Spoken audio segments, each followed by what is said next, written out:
Dans notre série Acculturation, nous allons parler aujourd'hui des mythes, ces mythes qui foisonnent dans une société qui n'enseigne jamais à sa jeunesse sa langue, son histoire, sa culture. Parmi ces mythes, celui de Notre-Dame d'Ilige. Dès que le visiteur arrive dans ce monastère, la première chose qu'on va lui dire, c'est cette plaque, datée de 1276 avec une croix centrale, cette plaque a été posée à l'envers par les moines qui ne maîtrisaient plus cette langue. Or, il suffit d'aller voir la façade latérale pour voir 470 ans après, on est en 1746, une seconde plaque parfaitement gravée en lettres syriaques avec un texte syriaque de très bonne qualité. Donc cette théorie des moines qui ne savaient pas lire tombe complètement.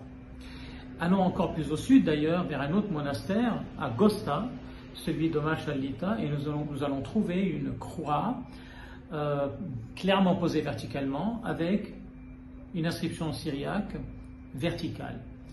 Dans le même monastère, en 1732, une seconde croix avec également une inscription verticale. Quittons l'épigraphie maintenant et allons vers les manuscrits.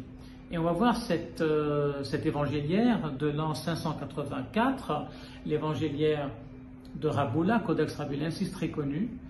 Et on voit ici l'évangéliste Saint Luc, Luco Evangelisto, son nom est gravé verticalement.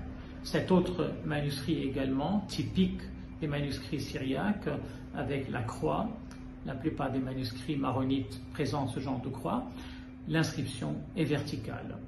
Quelqu'un pourrait nous dire, oui, mais peut-être ces ouvrages, ces manuscrits, il faudrait les lire dans les deux sens.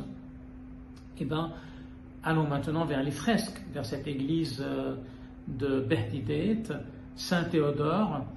On est au XIIe siècle, et là, il s'agit d'une fresque qu'on ne peut pas tourner, et l'inscription, le nom de Saint Marc, est clairement inscrit verticalement.